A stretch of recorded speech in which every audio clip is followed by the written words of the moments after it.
गंगा तट पर महाराज युधिष्ठिर ने जरासंध के वध के लिए राज सूर्य यज्ञ किया।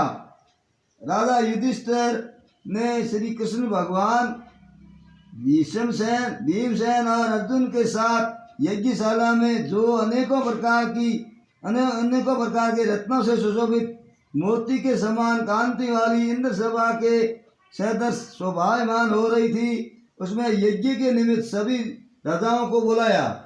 उसी समय गांधारी का पुत्र दुर्योधन उस यज्ञशाला में आया। दुर्योधन वहां सूखे आंगन को जल से भरा देखकर शस्त्रों को उठाकर धीरे धीरे चला। उसे देख द्रौपदी आदि स्त्रियां हंसी और आगे जल के स्थान को सूखा समझकर दुर्योधन चलते हुए जल में गिरा।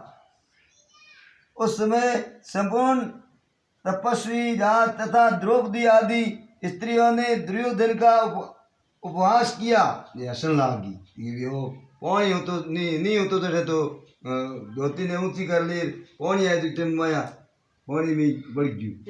यह देख दुर्योधन अत्यंत क्रोधित हो क्रोधित हो गया।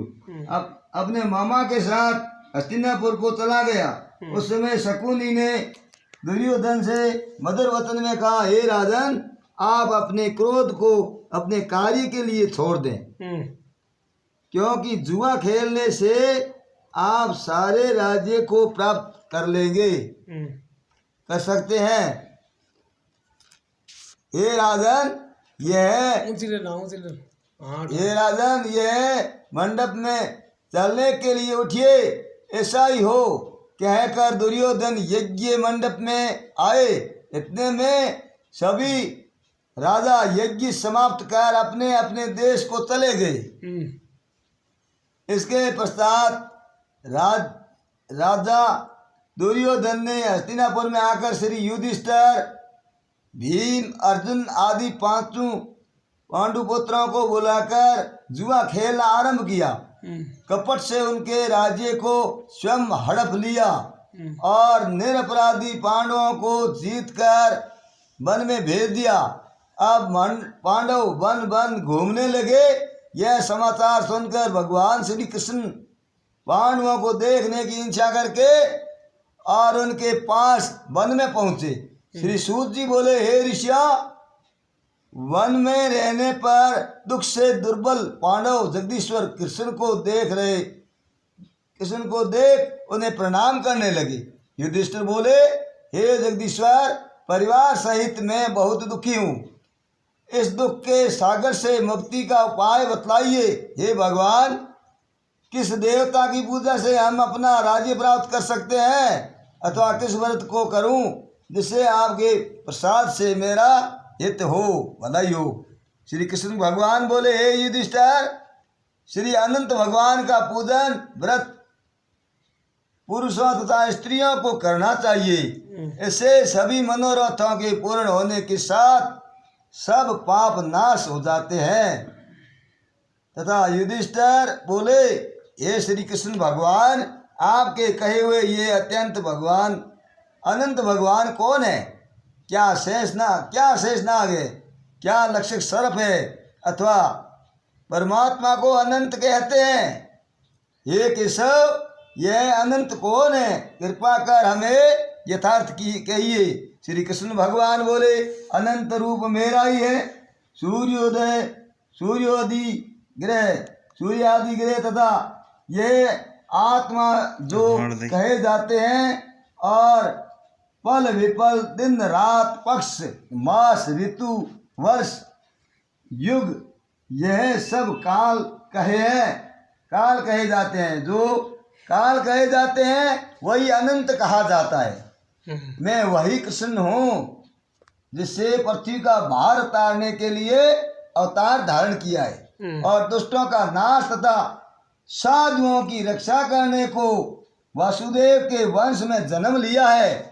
आदि मध्य अंत कृष्ण, विष्णु, हरि, शिव, वैकुंठ, सूर्य, चंद्र और सर्वव्यापी ईश्वर तथा सृष्टि जो नाश करने वाले विश्वरूप, महाकाल इत्यादि रूपों को मैंने अर्जुन के ज्ञान के लिए दिखलाया था। योगियों के ध्यान करने योग्य और संसार रूप अनंत जिसमें चतुर्दश इंद्र, शब्द इंद्र अष्टावसु, 8 वसु और 12 सूर्य और 11 इंद्र, 11 इंद्र और नारद आदि 7 ऋषि तथा समुद्र, विंध्याचल आदि पर्वत, गंगा आदि नदी तथा वृक्ष और नक्षत्र एवं 10 दिशा, भूमि, पाताल, भूलोक, भुवः इत्यादि लोक है। हे युधिष्ठिर, यह सब मैं ही हूँ।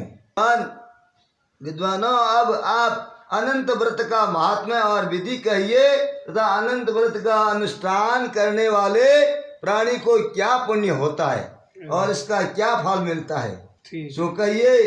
मैं यह जानना चाहता हूँ, पूर्व काल में यह अनंत व्रत किसने किया और मृत्युलोक में किसने प्रकाशित किया। जय श्री कृष्ण।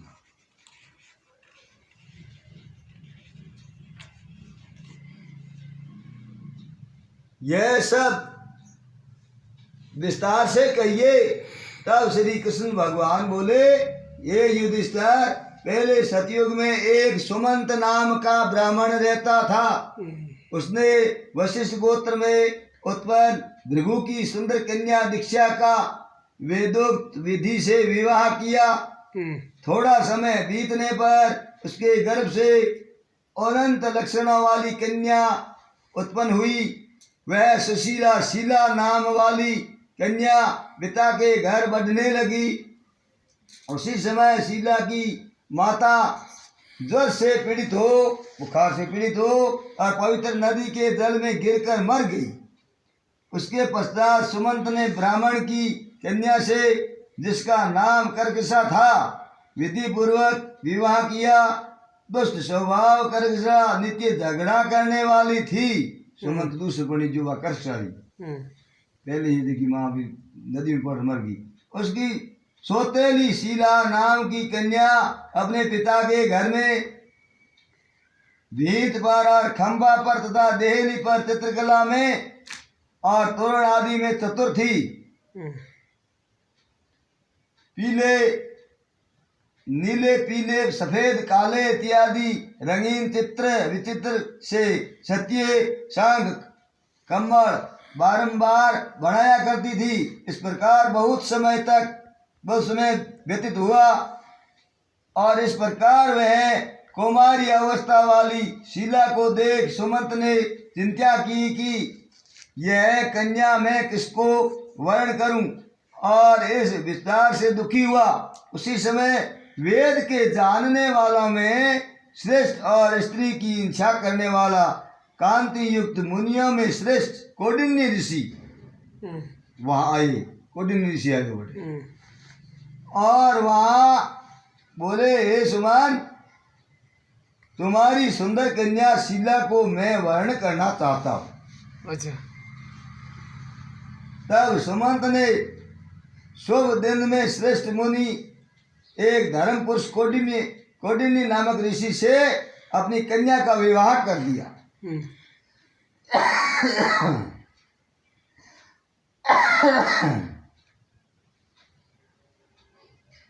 श्री कृष्ण भगवान बोले, हे युधिष्ठिर, ग्रस्त सूत्र की कही हुई विधि से विवाह किया। उस समय मांगलिक कार्य किए गए तथा स्त्रियों ने मंगल गान किया। ब्राह्मणों ने स्वस्ति वाचन तथा बंदीजनों ने तुम्हारी जय हो घोष किया। यह विचार क्रम संपन्न होने पर अपनी पत्नी कर्कशा से सुमंत बोले, ये प्रिय,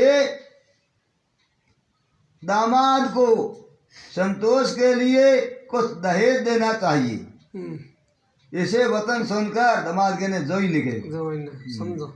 ऐसे वतन सुनकर कर्कशा ने क्रुद्ध हो और अपने घर के संपूर्ण पदार्थों को एकत्र कर उन्हें पेटी में बंद कर अपने पिता के घर जाने को कहा और भोजन से बचे हुए पदार्थ मार्ग में भोजन के लिए रख दिए। सुमंत से बोली कि धन घर में धनादि कुछ भी नहीं है, जुदावर पीर भेज दिया तो सुमंत ने कहो, ब्राह्मण ने कहो कि अभी तारे घर में कहीं गोद कर्षा होती तो घर में धनादि कुछ भी नहीं है। देख लो ये युधिष्ठिर ऐसे वचनों को सुन वह महादुखी हुआ। विवाह के पश्चात कौंडिन्य अपनी पत्नी शीला को रथ में बिठाकर वहां से धीरे धीरे चले। वहाँ मार्ग में पुण्य रूपा यमुना नदी को देख और उसके किनारे रथ खड़ा कर नित्य कर्म करने को चल दिए। दोपहर को भोजन के समय उसी यमुना तट पर उत्तर शीला ने लाल वस्त्र पहने हुए बहुत सी स्त्रियों को देखा जो अनंत भगवान के अनंत चतुर्दशी में भक्तिपूर्वक जनार्दन भगवान की पूजा कर रही थी। अनंत भगवान बतरा घोड़ो होते कथा। उन स्त्रियों के समीप जाकर धीरे से पूछा, हे भार्याओं, हे बहनों, कृपा कर आप मुझसे कहो कि यह आप किसका व्रत कर रही हो और इस व्रत का क्या नाम है। शीलवती सुशीला के ऐसे वचन सुनकर संपूर्ण स्त्रियां बोली, हे शीला, इसका नाम अनंत व्रत है। ये अनंत भगवान का व्रत है। इस व्रत में अनंत देव की पूजा की जाती है। यह वचन सुन शीला बोली, मैं भी इस उत्तम व्रत को करूं। गौ और स्त्रियों से पूछा, इस व्रत का क्या विधान है और इसमें क्या दानादि होगा तथा किस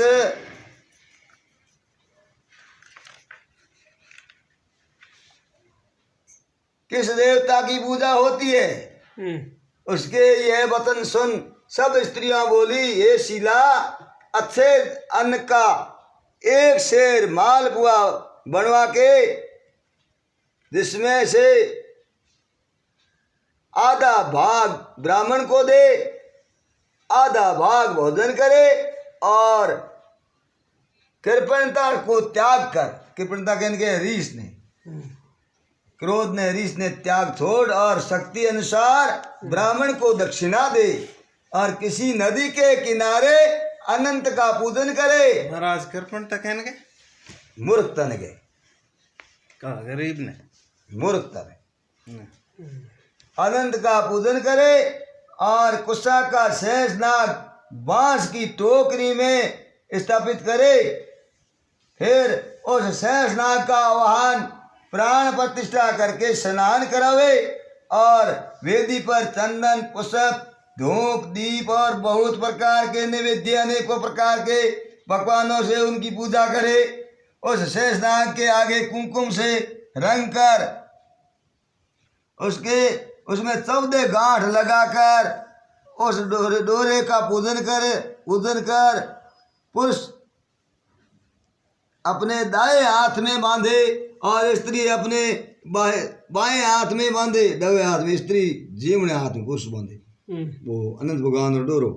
और बांधते समय यह मंत्र पढ़े, हे वासुदेव, इस संसार रूपी सागर में डूबते हुए मेरा उद्धार करे। ऐसा श्री अनंत सूत्र है, उसके लिए मेरा नमस्कार है। तदंतर सूत्र को हाथ में बांधकर अनंत भगवान की यह कथा को सुने और संसार रूपी नारायण अनंत का ध्यान करे।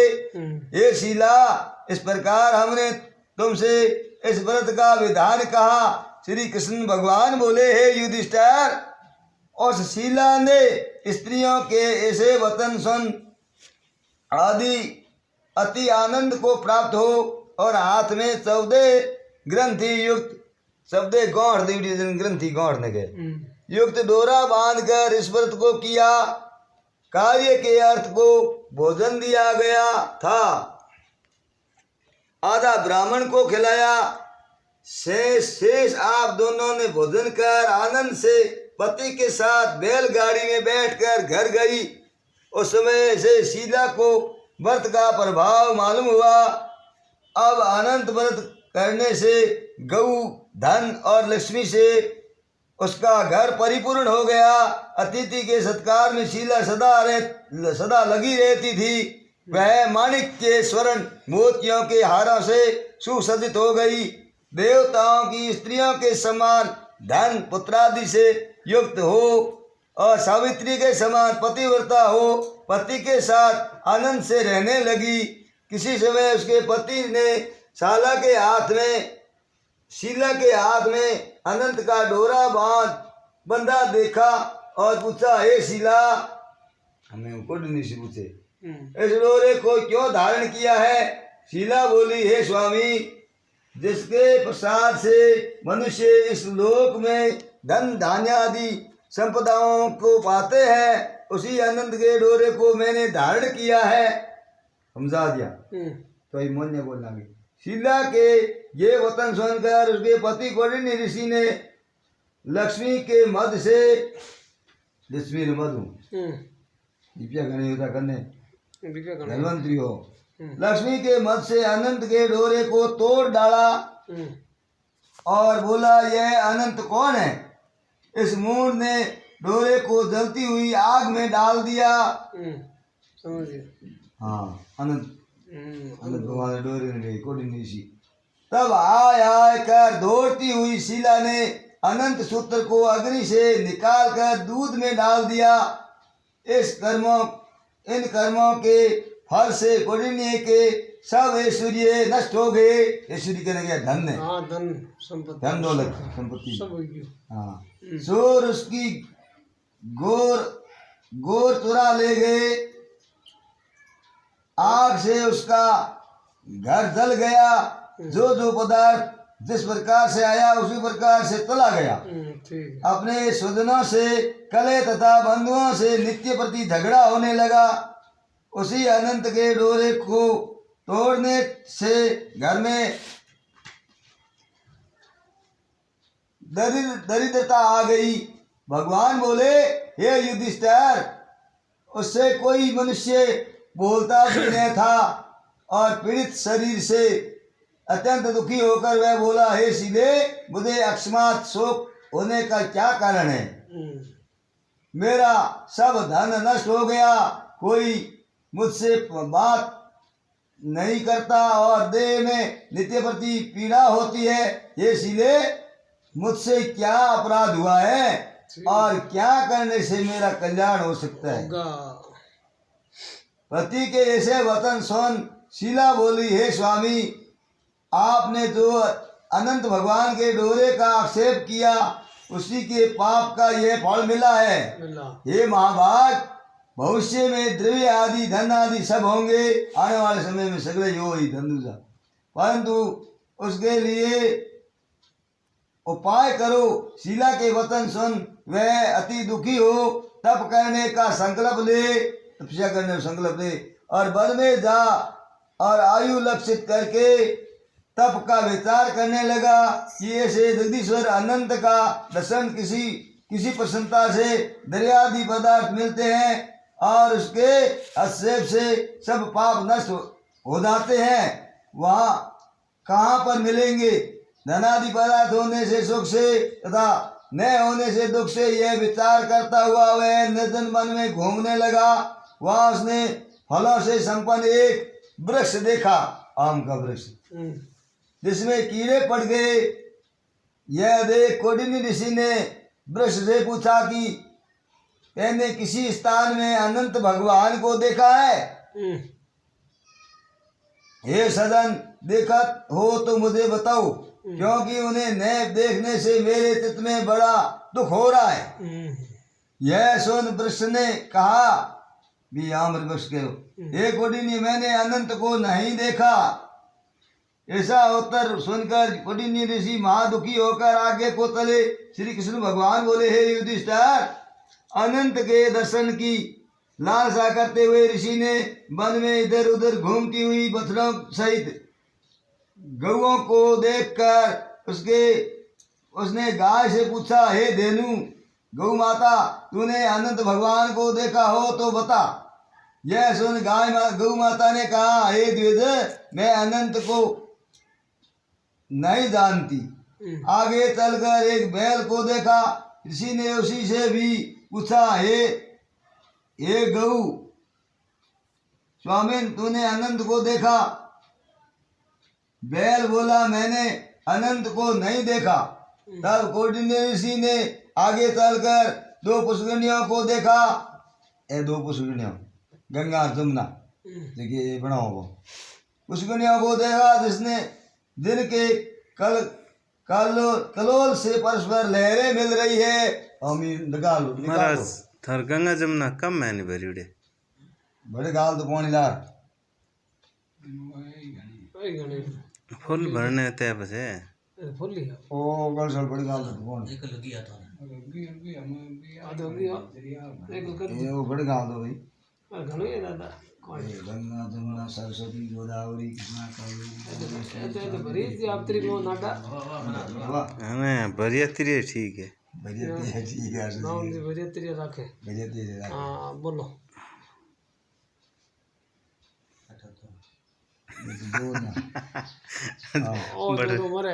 जिनके कलोल से परस्पर लहरें मिल रही थी, हमें मिले तो मिले है।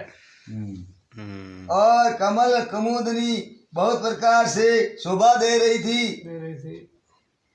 तथा भ्रमर, हंस, चकवा तथा सरस, बगुला जाति के पक्षी क्रीड़ा कर रहे थे। उस कौंडिन्य ने पुष्करणियों से पूछा, तुम दोनों ने अनंत भगवान को देखा है? ये पुष्करणियों ने पूछा, गंगा जमुना ने। समझ आ लॉकडाउन है।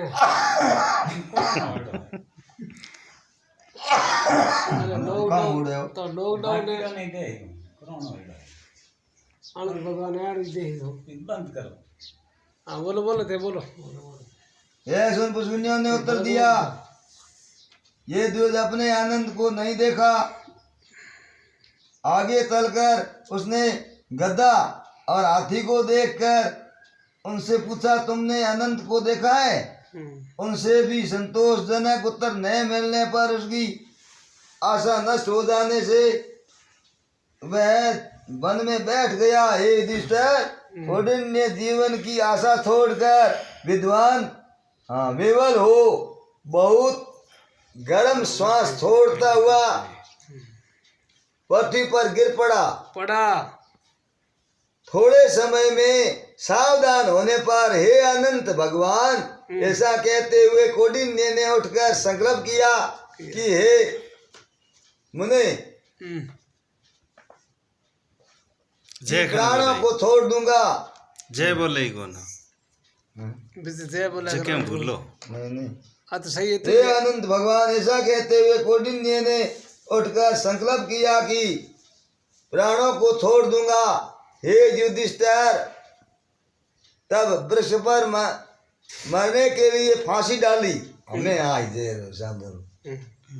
फांसी डाली, हमें फांसी दे मारोगे। विचार करियो, तभी आनंद जी प्रत्यक्ष होकर आ गए। अनंत भगवान आज प्रत्यक्ष हो गया, सामने आ खड़ा रह गया। बोलिए अनंत भगवान की जय।